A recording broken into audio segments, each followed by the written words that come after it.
Hello guys, today we're gonna be looking at the TCL 25G. So first of all, for general usability, I have prepared a couple of apps. For example, TikTok, you can see it opens quickly.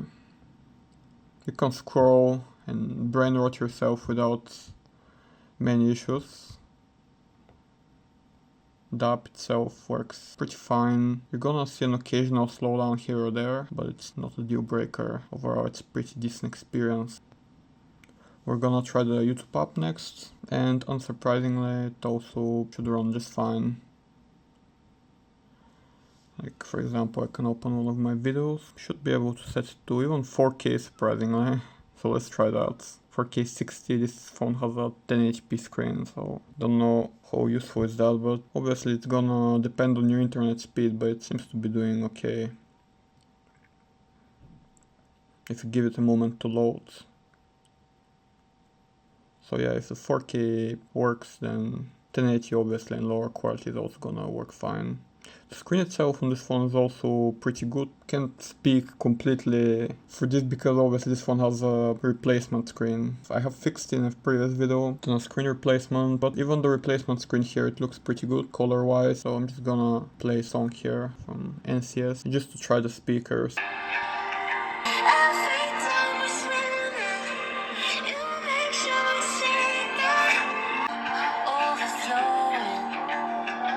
Okay, so first of all, we don't have stereo speakers in this phone, it's just the bottom firing speaker. It's not the worst that I have heard. I mean, for a mono speaker, it's acceptable. Next up, we're gonna try simply AliExpress. This app tends to run like shit usually. But in this case, at least right now, yeah, it's a bit slow, but that's how AliExpress app is. It's not freaking out too much, which is good. Maybe we can search for something. Here's an LCD screen for this phone, for example. Anyway, yeah, we're able to search for it pretty quickly.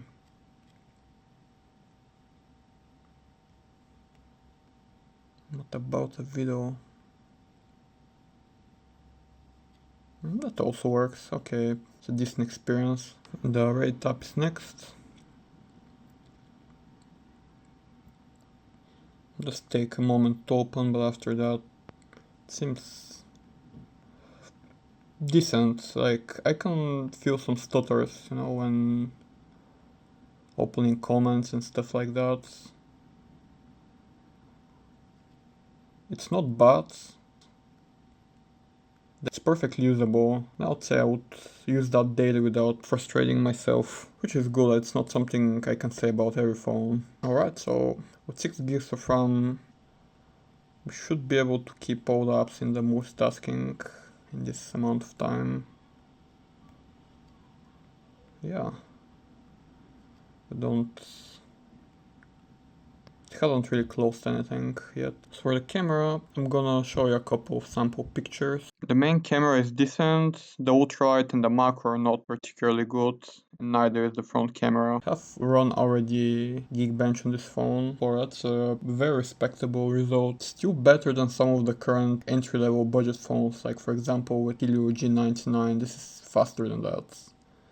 Also did some GPU tests here, and both are a little short of 1K, so that's nothing to write home about. So I have prepared here some monitoring for the frame rate. The program I'm using is Scene9 with 8GB permissions already granted from a PC. We can see the FPS, the temperatures, everything. It's a must-have in my opinion for actually testing games. So in no particular order, I'm gonna start with Bendy's Ink Machine. So running on high settings. The game seems pretty much locked to 30 FPS. The frame times are a bit weird, I would say. I already tried it on low settings and it's pretty much the same. So I've been playing for like 5 minutes. The performance is definitely pretty stable, 30 FPS. So we're gonna move on to the next game, that being Wreckfest. So I'm gonna try and set the graphics to the absolute lowest possible. And with these settings we're actually getting some pretty good frames, but the game looks pretty bad. Not gonna lie. I think we're GPU bound here. The CPU can probably do better. I'm gonna try increase the resolution a bit just so we can see things better. And yeah, if I do that, we're back to running on below 30 FPS. We'll also try race just for good measure. and the race doesn't really run any better. So Wreckfest, it's playable. So if you really want to play the game, you can play it on a phone like this. Dead Cells, I'm pretty happy to say that it actually runs very good here. We're running on 60 FPS with the higher textures. This is the opening level, which tends to be a bit lighter. We actually did below 2 minutes, that's good. So now we're into the second level of Dead Cells. The frame rate here usually drops if the device has a hard time handling it, but we're not really having a hard time here, it seems. We're still running on 60. Yeah, even into battle it's really running well. It's a good phone to play Dead Cells on. So next game we're trying out is Dredge. No stutters or fishing, which is good, because some phones stutter there. To get around 30 FPS we have to sadly set the render resolution to low.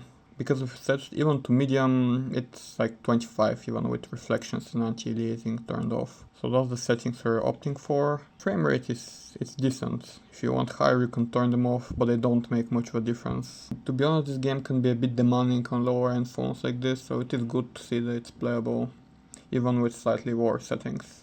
Next game we're playing is called Exorcist, and here we're running with the balanced settings. We're getting 60 FPS. This is just the opening level of the game. So nothing particularly demanding. 2D games like this won't have any issue, just like Dead Cells. So the first game that we have here, which doesn't really run, is GTA San Andreas, the Definitive Edition. I suspect this is like a driver issue or maybe an issue in this version of the game, but it just crashes after it loads. I tried starting a couple of times, it just doesn't work. Sure that the regular version of GTA San Andreas would work fine. So next game we're trying out is Forgotten Memories Remastered. And this game I actually had to turn the settings down to the minimum, so we're running on 50% resolution with all the effects off. And with these settings we're actually getting more than 35 FPS, up to 40, which is very playable. Next game we're trying out is Asphalt 8 Retry, which is one of my favorite games in Android. So we're running on the absolute maximum settings here, and the performance is fantastic. Obviously this is a very old game, but I must say it holds up incredibly well, like graphically wise. This version of the game has improved visuals and still runs on solid 60 FPS on this phone. Just to give credit where credit is due, big thanks to TechBoy997 for creating this mod of Asphalt 8. This is the ultimate version of Asphalt that you can play on Android right now. Definitely, by a long shot. Completely premium experience, no fuel, no shit like that. Highly recommend this version of the game. You can look it up online. Next game we're trying out is Race the Future. We're running on the low settings, 60 FPS cap. And I can confidently say that the game still looks decent and the Snapdragon 690 is holding up here. Running at around 40 FPS with these settings. This is very much playable, not 60 but still playable enough in my opinion. It's one of the new games that I can certainly recommend on Android.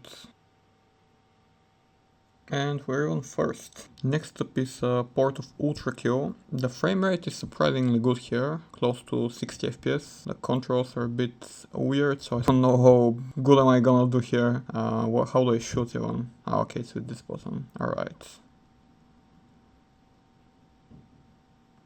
So next up is Subnautica. We're playing on the lowest settings here, with the frame rate set to a cap of 60 FPS. And with these settings, the game is holding like close to 30 FPS. There are some stutters, some drops, and not the best experience. Later on it can probably get worse when you start building stuff. The other issue that I have is that there is some input lag here, you see. You can probably tell. That's kind of annoying. So overall it's playable, but not very enjoyable. I would say it's mostly the input lag, not the frame rate. The frame rate is not too bad, but the input lag is not very nice. So I set the FPS cap to 30 right now. And I feel like this made the frame rate even lower. The input lag is still here. I don't know if it's any better. So next up is Hollow Knight Silksong, port of the game for Android. We're running on 576p with the absolute lowest possible settings I could set. And with this resolution, as you can see, we have 60 FPS, which is very nice, because on default settings and 1080p we're getting more like 20. I've also never played the game before, so probably a weird way to experience it for the first time. But yeah, it runs, and it runs very well. The next game we're playing is called Same Room Same Day. We have all the effects turned off here and the low settings, which are not the lowest. It could get lower than this. The frame rate we have on these settings, it's decent, close to 60. It's actually dropping a lot. I'm gonna set it to very low. Oh, hold up, this doesn't actually pause the game.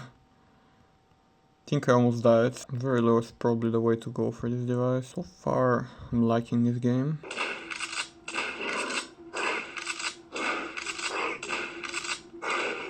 Monument Valley Tree. I was actually wondering if I should even try this game after some of the previous tests. Well, it's actually not running as well as expected. We have 30 FPS here and it seems locked. I think the phone can do more than this frame rate. Okay, we have the option here for a battery saver and it's actually turned off. So the game should supposedly run on 60, but it still doesn't. It could be some sort of a bug or a driver issue. Obviously, it's still fully playable. Another game that doesn't wanna run sadly is Red Dead Redemption.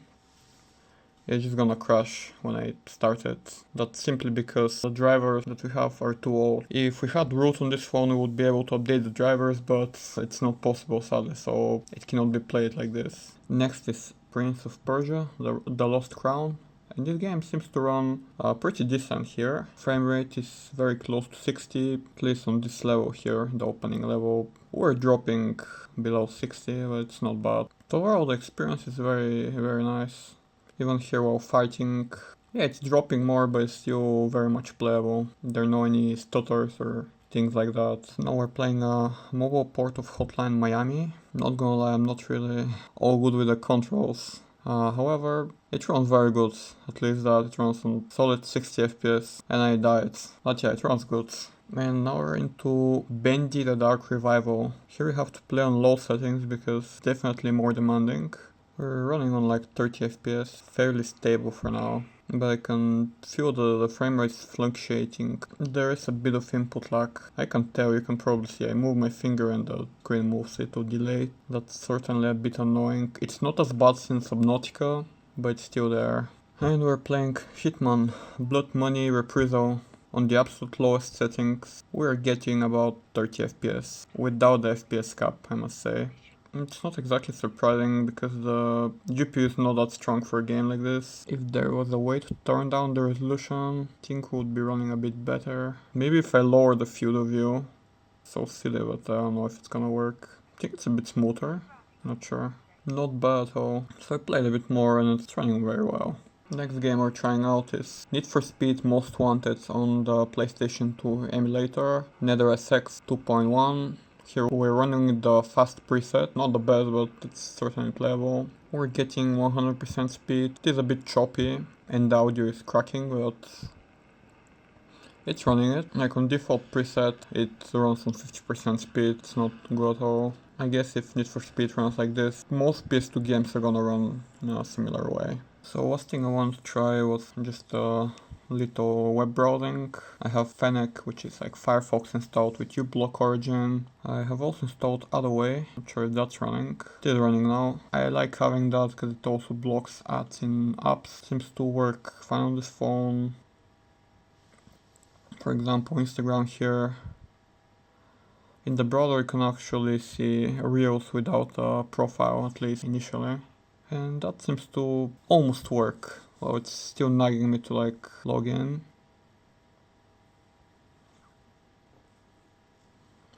Surprisingly, GSM loads fairly fast and the website is fully responsive. The website I thought we can try is eBay. Maybe some listing. You can search for the phone, for example. Damn, nothing. If we just search for TCL, we should get something like a TV remote or whatever.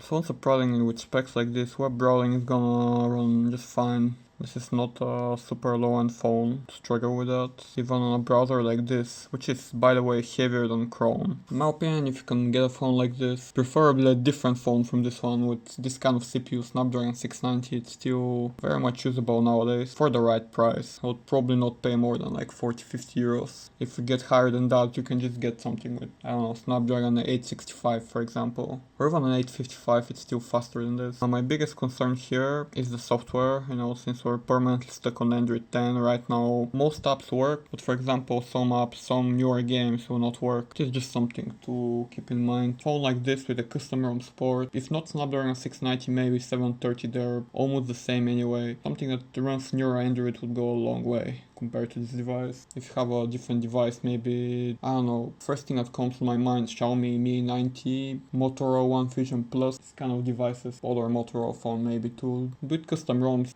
they're easier to recommend than this. This device, it's perfect for like some sort of a shitter phone for a child, you know, that just wants to play some games. You don't want to spend lots of money on it. At the same time, it has an LCD screen. If it gets broken, you can fix it for like $15 new screen from AliExpress. Battery life on this phone, on mine, pretty unremarkable. I think the battery in my unit is just very degraded. But generally, a Snapdragon 690 should be power efficient. You can see just while recording this video, I'm down to like 28%. I had like 90 when I started. Yeah, you can see since the last charge, I was on like 90 something percent with 2 hours and a half screen on time. On max brightness, I should say. And playing some games, we're down to 27%. So with lighter usage, like lower brightness, even with a battery like this, which I feel is degraded, probably get 5 hours screen on time on full charge. Or 4 hours, if not 5. I hope you enjoyed the video. If you did, you can like and subscribe for more content like this. Bye.